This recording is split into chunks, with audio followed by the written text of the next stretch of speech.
Bismillahirrahmanirrahim. Assalamualaikum warahmatullahi wabarakatuh. Mahasiswa-mahasiswi Institut Agama Islam Syahid Bogor, pada pertemuan hari ini kita akan membahas tentang wakaf produktif dan implementasinya.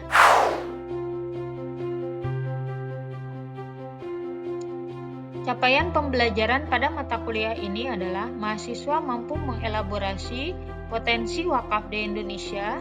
Yang kedua, gerakan wakaf produktif untuk kesehatan, dakwah dan ekonomi serta sosial. Yang ketiga, perbedaan wakaf, zakat, sedekah serta infak. Yang keempat adalah perkembangan wakaf di Indonesia. Kalkulasi potensi wakaf di Indonesia dengan asumsi pendapatan rata-rata para pekerja dengan gaji 2.500.000 per bulan, mengeluarkan zakatnya 2,5% per bulan dan wakafnya 12.500 per jiwa, maka akan mencapai 1 triliun lebih per bulan dan 18 triliun lebih per tahun. Hal ini merupakan potensi yang luar biasa apabila bisa terrealisasikan. Wakaf memiliki keunggulan di antara sedekah yang lainnya. Wakaf memiliki pahala yang terus mengalir apabila seseorang meninggal dunia.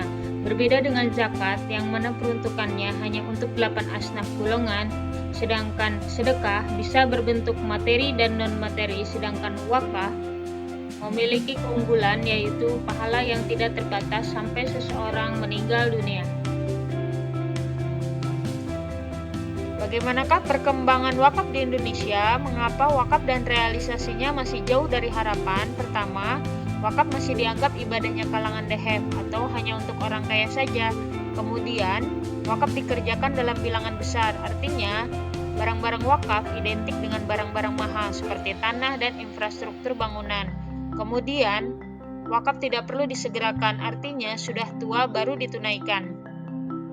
Kemudian, wakaf sebatas untuk manfaat sosial ibadah, artinya pemanfaatan untuk ekonomi, kesehatan, dan pendidikan tidak diperkenankan. Kemudian, manfaat wakaf hanya untuk mauquf alaih atau kalangan duafa, artinya kalangan menengah atau kalangan atas tidak bisa menerima manfaat wakaf. Program wakaf produktif yang telah dijalankan oleh Lembaga Dompet Duafa diantaranya adalah layanan kesehatan cuma-cuma atau LKC, kemudian pembangunan Rumah Sakit Ahmad Wardi. Selanjutnya adalah program wakaf produktif di bidang ekonomi, diantaranya pemberian modal usaha kepada para UMKM, peningkatan kapasitas jaringan, peningkatan keterampilan, serta peningkatan market pasar dari hulu ke hilir. Selanjutnya, program dakwah di bidang sosial diantaranya pembangunan masjid, pembangunan infrastruktur, dan pembangunan sekolah atau lembaga pendidikan. Mahasiswa-mahasiswi Institut Agama Islam Syahid Bogor, amatilah video wakaf berikut ini dan kaitkanlah dengan wakaf produktif dan implementasinya. Sebagai rumah sakit mata berbasis wakaf pertama di dunia, hingga kini Rumah Sakit Ahmad Wardi memiliki layanan kesehatan mata untuk katarak, retina, glaukoma, low vision, strabismus, UGD, optik, dan telah melayani 4.047 pasien duafa dari 12.596 total pasien yang dilayani. Dengan keunggulan: 1. Tanpa antri, operasi katarak tanpa harus menunggu berbulan-bulan. 2. 0 rupiah atau gratis untuk pasien BPJS dan kaum duafa yang terdaftar. 3. One day care, 1 hari langsung pulang untuk layanan operasi katarak dan pterigio.